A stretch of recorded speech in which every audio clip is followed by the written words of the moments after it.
Bienvenidos todos a un segmento más de Ética Responde. Hoy para la Escuela Técnica Integral de Capacitación es un gusto poder obtener las preguntas que han sido planteadas por todos ustedes y darle respuesta en este segmento diseñado justamente para su deleite. Vamos a ver en Ética Responde hoy asuntos de titulación supletoria, preguntas que nos han planteado desde las diferentes redes y sitios de contacto de nuestra escuela para poder responder, y hemos seleccionado las más puntuales. La primera de ellas: ¿se puede vender los derechos posesorios si no se tiene un justo título?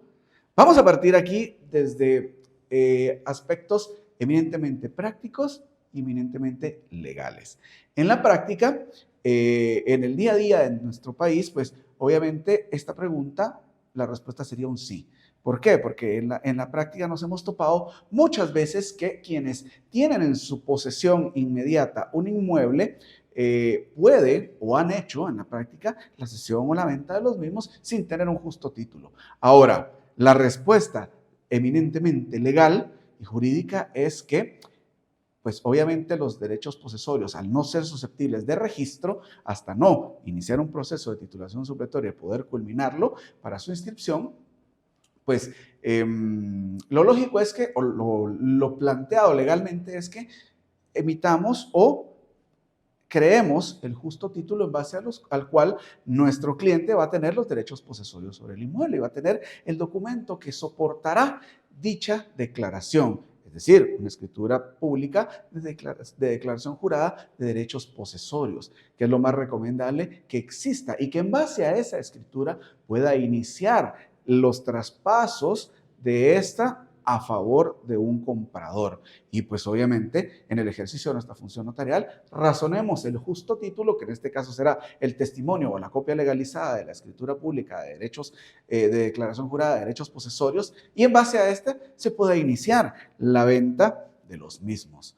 Entonces, en la teoría, en la práctica, pues comúnmente en nuestro país, muchas personas que tienen en su poder inmuebles que carecen de registro y de inscripción en matrícula fiscal han podido venderlos a terceras personas sin justo título. Pero lo correcto, legalmente hablando, es que exista un justo título en el cual incorporemos todas las características que hemos tenido de la posesión pública, pacífica, continua, de buena fe, a nombre propio y con ese justo título para poder realizar cualquier venta o cesión de derechos posesorios.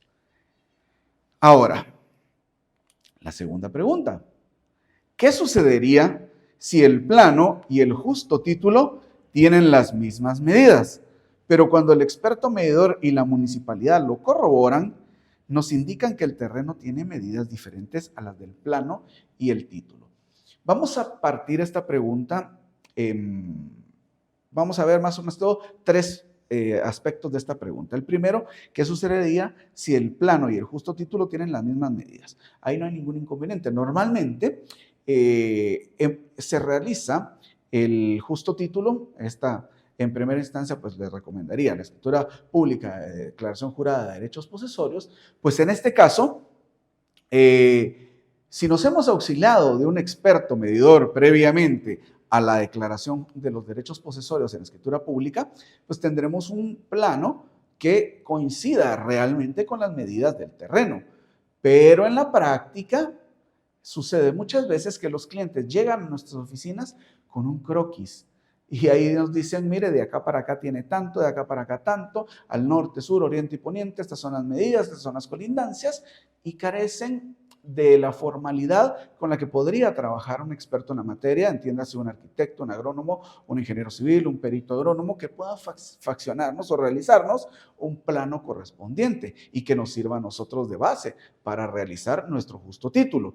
Pero, como les dije, en la práctica lo más común es que lleguen y nos digan: mire, tiene X cantidad de metros cuadrados de área, este es el planito, o que sea un plano muy, muy viejito que no incorpore los azimuts, los puntos de observación y las estaciones, y que solo incorpore, la distancia.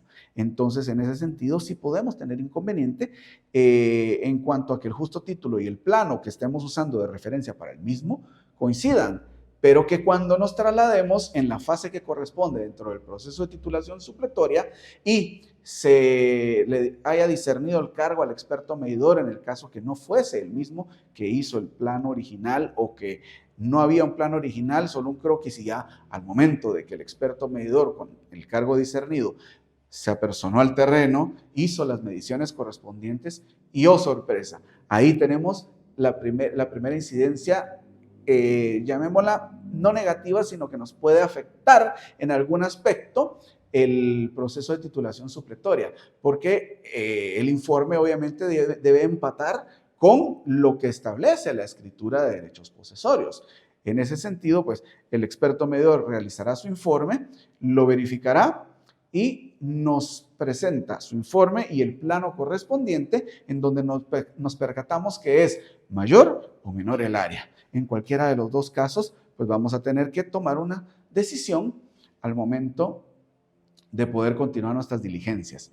Y lo mismo sucede dentro del proceso, luego de que le han notificado a los colindantes, han discernido el cargo al experto medidor, se ha tomado la declaración testimonial de los testigos propuestos y se ha procedido en ese sentido ya a trasladar el expediente a la municipalidad para que ésta pueda realizar el informe correspondiente. Y la MUNI, en la mayoría de los casos, pues nombra o comisiona a un encargado de la municipalidad para que se traslade al inmueble, a este bien que carece de registro, y pueda elaborar las medidas del mismo, verificar que efectivamente existe y que está ubicado en la jurisdicción municipal de esta municipalidad, valga la redundancia, y una vez verificado la existencia, procede a hacer las medidas del terreno, a verificar el plano correspondiente y luego a elaborar el informe correspondiente en haz del síndico,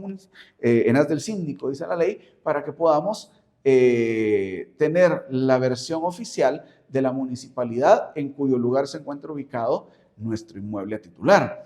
Y pues, oh sorpresa, aquí caemos también con la otra parte de la pregunta, que no solo es el experto medidor, sino también la municipalidad la que nos está indicando que el terreno tiene más o tiene menos. Y ahí el informe de la municipalidad junto con el informe del experto puede ser que sean contestes, puede ser que sean iguales, que los dos digan sí, tiene más terreno y los dos coincidan con que tienen más, porque teóricamente lo han hecho en base a mediciones técnicas y exactas. Puede haber un más menos, que una diferencia puede ser menor, pero digamos que en este caso fueran iguales. Entonces, ¿qué sucede en estos casos? Nuestro terreno pues va a tener medidas diferentes a las consignadas inicialmente. Vamos a tener que ampliar nuestro título supletorio en base a las medidas y colindancias que nos está indicando realmente la municipalidad.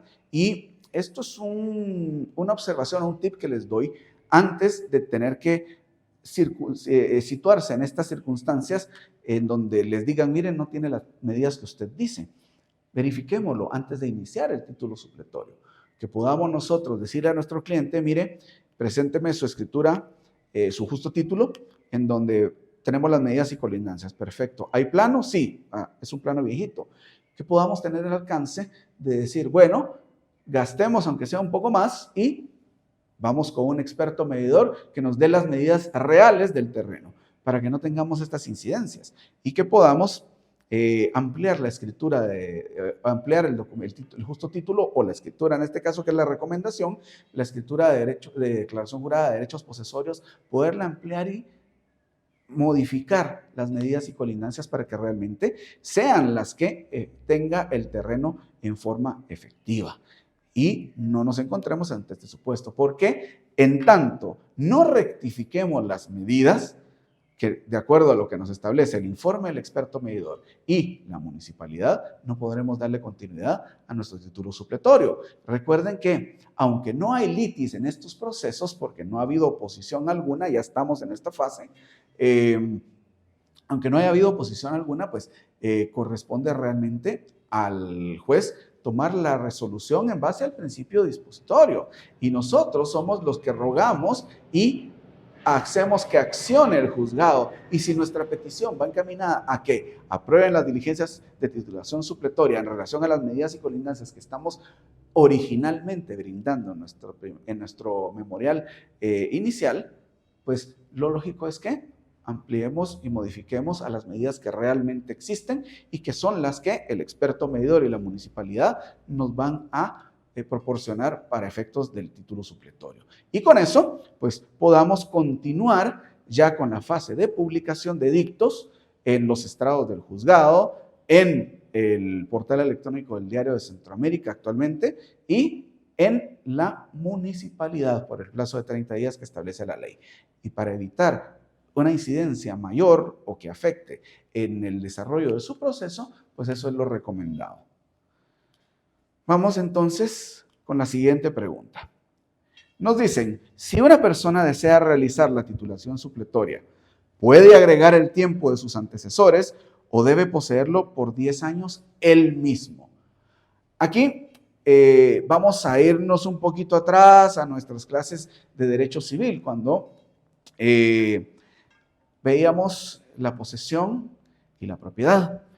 Y pues justamente el Código Civil establecía, pues obviamente que la posesión es aquel poder o aquel dominio inmediato que ejercemos sobre un bien inmueble, ¿verdad? Y aún más en titulación supletoria le vamos a agregar que debe ser en forma pública, pacífica, continua, de buena fe y a nombre propio con un justo título que acredite dicha posesión. Y ese justo título pues debe ser o debe contener el plazo mínimo que nos requiere la ley, que es por el mínimo de 10 años. Pero ojo, nos establece la ley que pudiendo hacer suyos los de sus antecesores o los años de los anteriores poseedores. Esto lo encontramos justamente en el artículo 618 y 633 del Código Civil, en donde en el 618 estamos subrogando al anterior poseedor del inmueble y estamos entrando en lugar de él con los derechos que él ostentaba anteriormente y pues hacemos nuestros, en ese momento, hablando en buen chapín, hacemos nuestros los años que los ha tenido el anterior poseedor. Y sumada nuestra actual posesión a la de los anteriores, vamos a ir incrementando los años. Puede ser que a quien le estemos comprando hoy haya tenido este inmueble desde hace 20 años y desde hoy que lo estamos adquiriendo, de acuerdo a lo que establece el artículo 618 y 633, ambos del Código Civil, Decreto Ley 106, pues estaremos subrogando al anterior y haciendo nuestros los años que él lo tuvo, sumando a nuestra actual posesión los de él. Y el día de hoy, aunque tengamos una hora de haberlo adquirido, pues ya por mandato legal hemos subrogado al anterior y hacemos nuestros dichos años. Entonces, en el ejemplo que les planteaba, al día de hoy que lo adquirimos, ya tendríamos 20 años de poseerlo y con las mismas condiciones. Entonces, si sumamos los años del anterior a nuestra actual posesión, cumplimos y llegamos al mínimo, de los 10 años que pide la ley de titulación supletoria para este efecto, pues tendríamos justamente el derecho mínimo en cuanto al tiempo de posesión, y si cumplimos todos los demás, de tenerla de forma pública, pacífica, continua, que debe ser ininterrumpida, de buena fe, a nombre propio y ya con un justo título por más de 10 años, podemos iniciar nuestra titulación supletoria.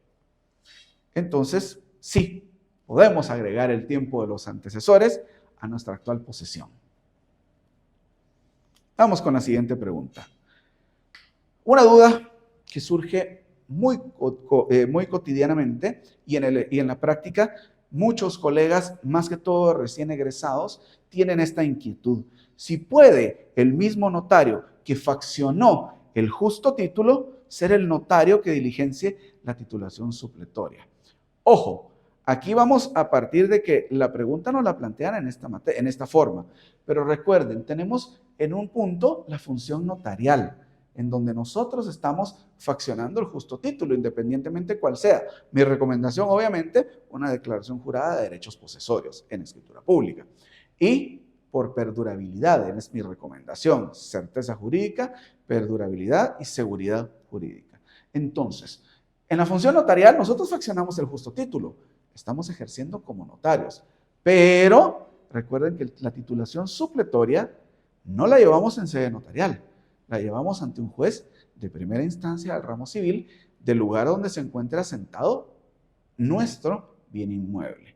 Entonces, la función notarial no la vamos a ejercer ante los tribunales. Ahí nos vamos a cambiar el traje y nos vamos a poner nos vamos a imponer el traje de abogados. Entonces, desde esa perspectiva quiero hacer la aclaración, porque así nos mandan la pregunta, pero al momento de diligenciar la titulación supletoria ante el órgano jurisdiccional, ejercemos la función de abogacía.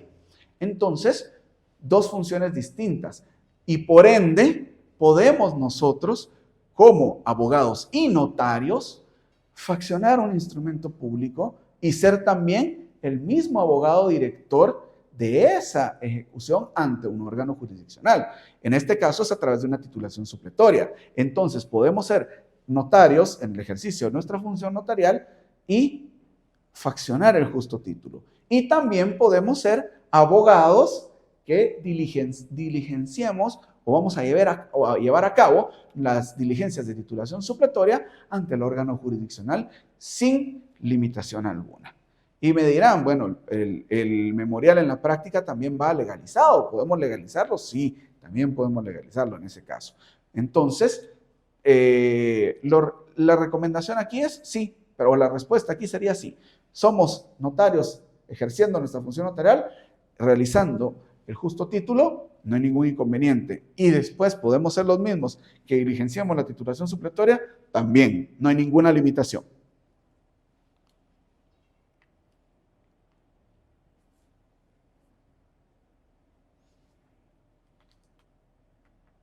Vamos a ver entonces acá. Vamos a nuestra siguiente pregunta.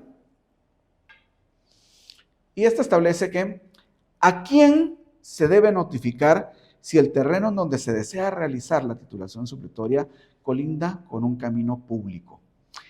Esto es relativo, diríamos. ¿Por qué? Porque el camino público puede ser estatal o municipal. Si es de carácter municipal y está administrado por la municipalidad, pues obviamente debemos darle audiencia a la misma. Pero si es público y es bajo la administración de la Dirección General de Caminos, que es una dependencia del Ministerio de Comunicaciones, Infraestructura y Vivienda, tendremos que oficiar a la misma a efecto de que pueda manifestar si le afecta o no la titulación supletoria que estemos realizando, pero debemos partir de la naturaleza de este camino público, porque también en la práctica les he de decir, yo he hecho muchas titulaciones supletorias en el interior del país y muchos justos títulos dicen camino público al medio, pero resulta que cuando se le oficia a las municipalidades a efecto de verificar si es o no competencia de ellos, nos indican que el camino no es público, sino que solamente se consignó así en la escritura que contiene el justo título. Entonces, nos damos cuenta que el camino, al final de cuentas, era un camino privado de uso público. Entonces, era un camino privado de acceso a ese terreno y a otros más que en su momento pues, se pusieron de acuerdo los poseedores de terrenos y permitieron el camino y conforme el tiempo se fue volviendo de uso público, pero era parte de propiedad privada reservada inicialmente para los propietarios y que con el uso continuo en el tiempo fueron habilitándolo y se considera camino público. Pero eso es lo que tenemos que tener mucho cuidado con cualquier incidencia, porque si nuestros justos títulos dicen camino público, verifiquemos la naturaleza del mismo, la procedencia y si corresponde la administración tanto al municipio como a la Dirección General de Caminos, para poderle dar la audiencia correspondiente a quien sea el competente en relación a manifestarse si les afecta o no en el camino público la titulación supletoria que vamos a realizar. Les agradezco mucho a todos las preguntas que nos han planteado. Es para nosotros en Ética un gusto poder responder a estas inquietudes que planteamos en el ejercicio profesional. Así que, mis estimados, recuerden que con Ética pasan de la teoría a la práctica.